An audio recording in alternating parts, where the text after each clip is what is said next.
Assalamualaikum warahmatullahi wabarakatuh.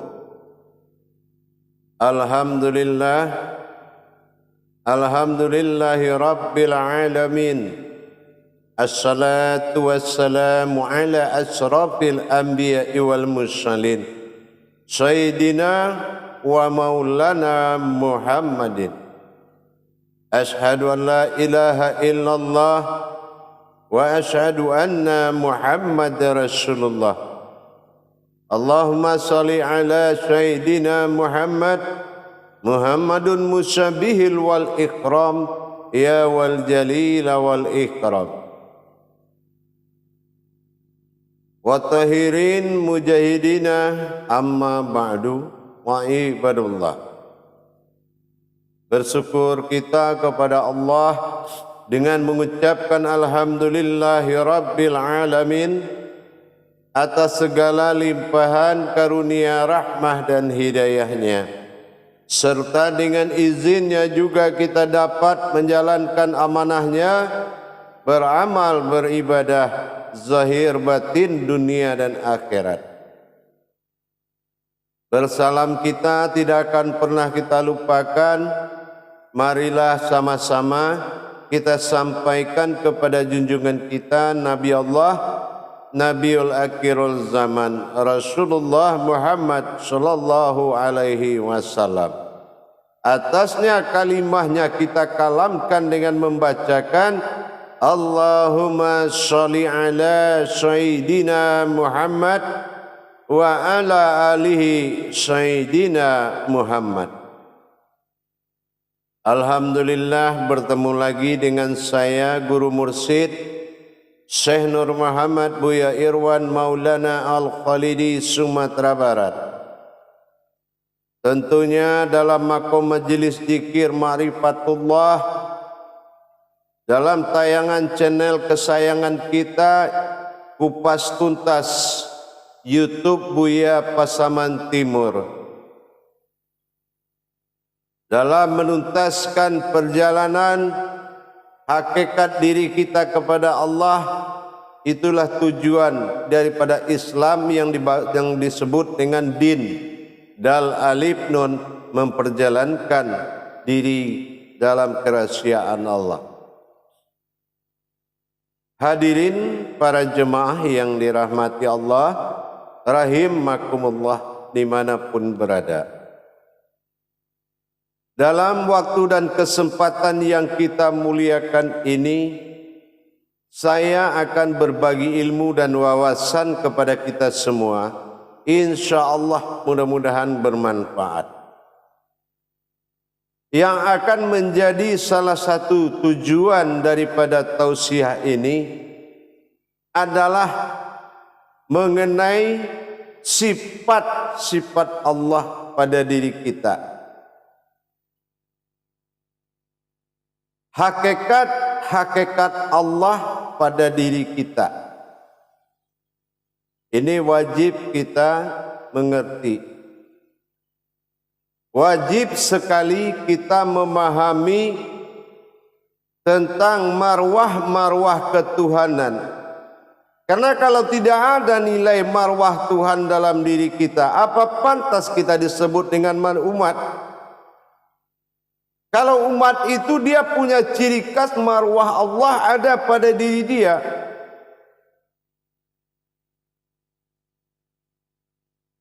Inilah yang akan menjadi sebuah pembahasan kita dalam pertemuan yang kita cintai ini. Menjadi salah satu perhatian bagi kita adalah kodrat wujud keumatannya Allah yang telah dijadikannya setelah dirinya ada. Maka dengan kehendaknya kita dijadikan oleh Allah. Maka dalam pertemuan kita ini saya akan menamakan tausiah kita yaitu dengan kodrat ilmu. Apa yang dikatakan ilmu? Kalau kita berbicara dengan akal, ilmu ini pengetahuan yang dipelajari. Itu kalau makomnya akal. Kalau kita berbicara mengenai iman, ini adalah perbuatan Allah yang diimani. Itu ilmu. Kalau kita berbicara dalam makom ilmu, ilmu itu adalah alif lam mim barkah u. Artinya apa? Ilmu adalah sebuah maujudullah. Ilmu adalah sebuah maujud yang sangat bainatun, yang sangat nyata, atau dikatakan hasil yang terlihat. Mubin dengan nyata, mubinnya Allah. Qodrat, iradat, ilmu. Tiga dia. Nah, tiga makom ini terbuat dari apa? Kita lihat huruf hijaiyahnya, ilmu di asma Allah itu adalah salah satu nama Allah. Salah satu asma Allah al-ilmu, yang mana di situ dilihatkan sebuah kejadian, sebuah wujud, sebuah pengetahuan yang sangat luas. Tolabul ilmi, kalau belajar, kalau kita beribadah jadi ilmin. Wa kullu min bi khairi ilmin ya'malu. Tapi kalau kita belajar tolabul ilmi, bukan ilmin, tapi ilmi. Tapi kalau kita mengamalkan,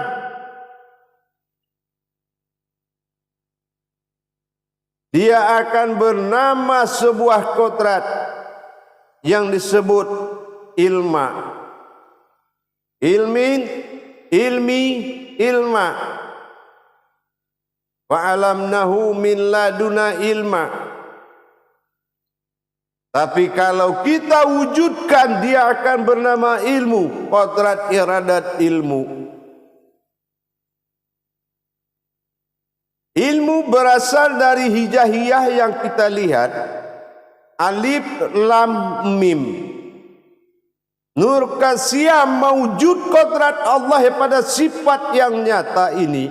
Ini dinamakan an-nazirullah. Inilah yang dikatakan basirullah, ilmu.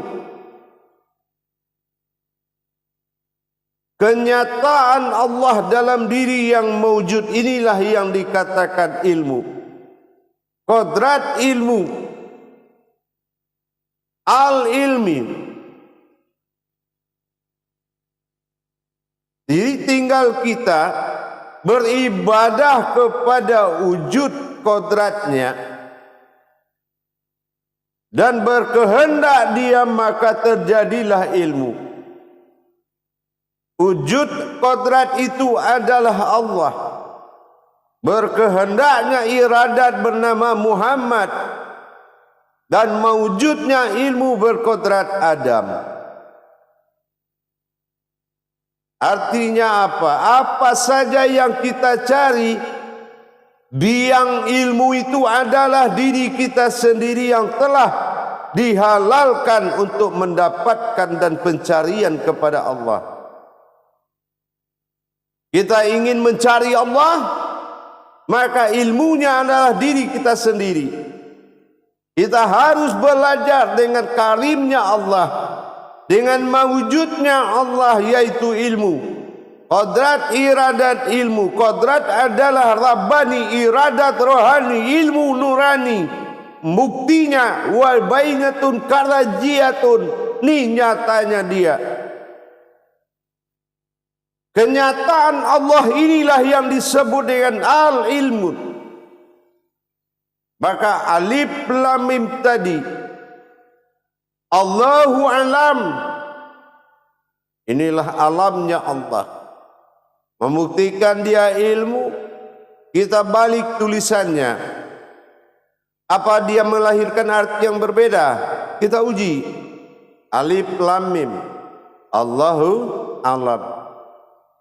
Mim alif lam, kita balik. Muhammad alam. Muhammad, Allah itu adalah sebuah alam bagi kita. Innallah, kita adalah kedatangan Allah.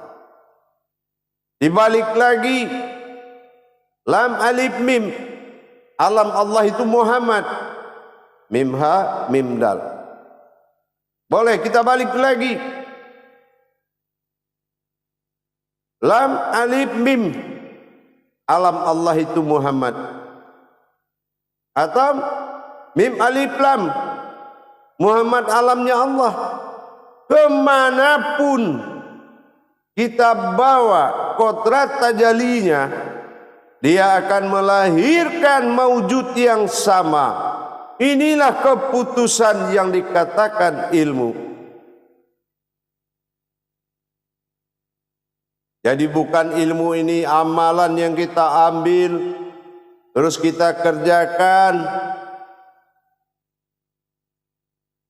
Kalau tidak kodratnya yang menjalankan amalan tersebut, maka tidak akan bisa sampai kepada tujuannya, yaitu kodrat yang mengamalkan. Jangan hanya kita bisa melihat kodrat yang diamalkan, tetapi kita tidak bisa melihat kodrat yang mengamalkan. Duduk Adam tafakur Muhammad, nyatalah Allah dalam nyawa. Inilah yang dikatakan kodrat mengamalkan. Jadi kodrat yang diamalkan apa? Wujud Allah dalam batin, mewujud Muhammad pada rohani, nyatalah Adam pada jasad. Ini yang diamalkan 24 jam selalu dalam pandangan itu.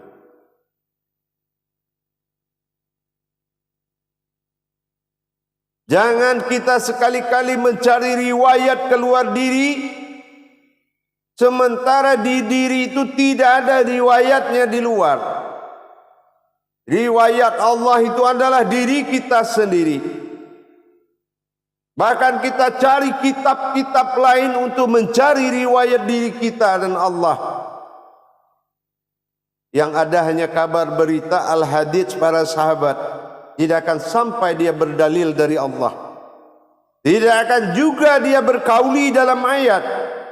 Kalau sudah sandaran ayat sudah keluar pada sunnah lemah, maka pencarian dirimu akan teraniaya dan tersia-sia. Tapi setelah keyakinanmu kepada Allah mendatangkan 5 perkara, wahyu, ilham, laduni, iras dan hadam, akan membuatmu tahu siapa Tuhanmu. Menjadi zatnya Allah, menjadi nurnya Allah, menjadi arasnya Allah, menjadi batinnya Allah. Tinggal dibalik. Siapa kamu? Arasnya Allah, nurnya Allah, batinnya Allah, zatnya Allah. Maka yang mencari itulah yang dicari, bukan yang tidak ada. Kalau mencari yang tidak ada, semua akan jatuh ke dalam prasangka. Ini yang kita khawatirkan. Jangan sampai kita jatuh ke dalam prasangka bertuhan, sementara kita kodrat yang nyata bagi Allah. Jamaah yang dirahmati Allah, rahimakumullah. Itulah ilmu. Itulah kodrat al-ilmun. Dari asma al-husna cukup jelas. Tapi kita dilupakan oleh sebagian orang yang tidak bertanggung jawab. Kita lari ke riwayat para orang-orang terdahulu, sehingga kita lupa dengan orangnya kita, saking kita mengamalkan orang-orang terdahulu. Alam amalia sudah menembus ke dalam alam hakikat. Alam filsafat sudah menembus alam marifat. Gonjang-ganjing kacau beliau. Pemahaman jadi berantakan. Guru mulia dari Tuhan. Inilah akibatnya. Maka dalam ilmu tauhid, sebagai pemandu Islam, rukun pertama dalam rukun Islam, menuntut kenyataan dari apa yang kamu amalkan. Kalau kamu memang bertuhan, syahadat ahada, buktikan. Syahadat menyatukan syahadah langsung ahad menjadi satu. Ihram. Tidak mampu belajar.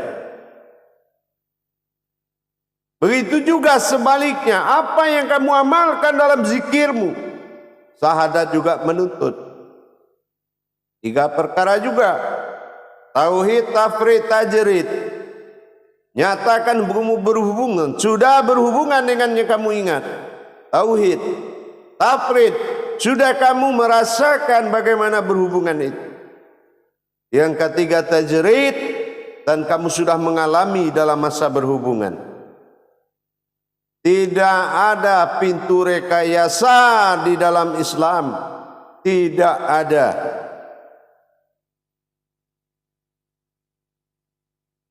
Untuk itu jamaah sekalian, mari kita tingkatkan pemahaman hakikat diri kita kepada Allah.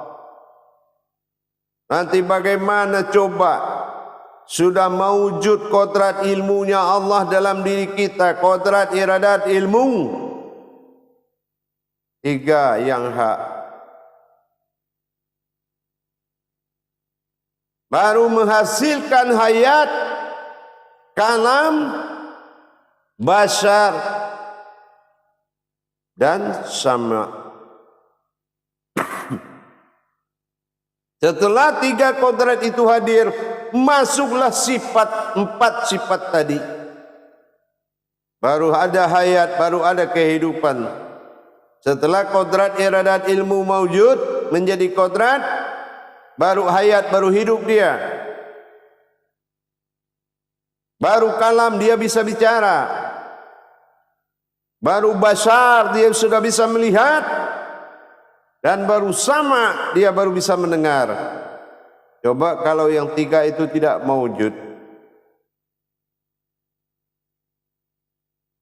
tidak akan bisa dia menamakan reaksi apapun, karena tidak bersifat Allah pada zatnya sendiri, melainkan bersifat pada sifatnya sendiri.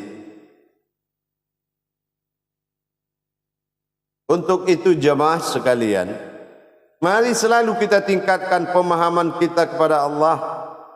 Tentunya dengan kita berbagi, tentunya dengan kita belajar,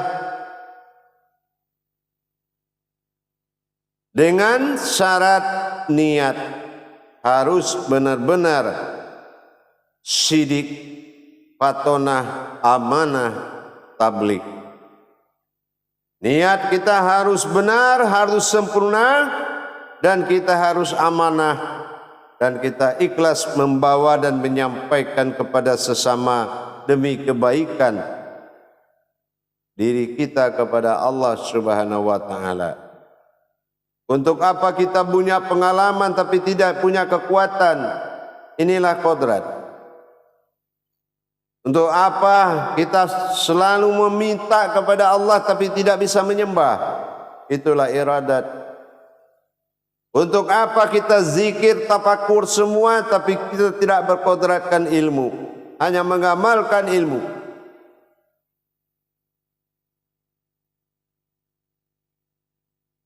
Untuk itu para jemaah sekalian, alangkah indahnya hakikat itu kalau kita selalu memperdalam ilmunya. Allah sangat hati-hati dan sangat waspada atas kejahatan dan kelicikan akal dan nafsu umatnya. Makanya bagi yang merasa lelah belajar ilmu tauhid, berarti yang lelah itu akalnya. Merasa ketakutan dan capek dalam belajar ilmu tauhid, yang lelah capek itu nafsunya. Tapi orang yang sudah cinta kepada Allah, tidak ada ruang, jarak dan waktu, apalagi alasan, tidak akan ada. Karena bagi dia Allah adalah nyawanya, dirinya. Sukun kalau al-maut yang bekerja itu hidup dan mati, pulang dan pergi itu adalah Allah, maka orang itu akan tergantungan kepada Allah. Kamu cari kita sebanyak-banyak yang diamalkan tapi tidak tahu yang mengamalkan, maka kita belum artinya bermuqarrabin atau dekat dengan Allah. Untuk itu para hadirin dan jamaah, mari kita sama-sama meningkatkan derajat martabat ibadah kita. Selalu kita tingkatkan. Jangan persekutukan Allah dengan segala macamnya. Jangan persekutukan Allah dengan yang di luar dirimu. Karena dirimu adalah salah satu maujud Allah yang sempurna.